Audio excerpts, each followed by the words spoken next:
Okay, so E60 530 2004. You can move the key in the ignition and it lights up and it says N right there.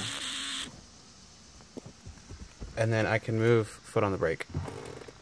I can move into reverse, neutral, and drive, but the N doesn't change. See how it's in drive? Take foot off the brake.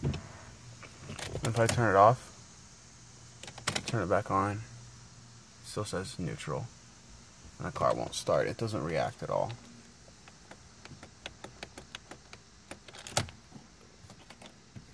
However, if I leave it in drive, like this, can move it to neutral, but the key,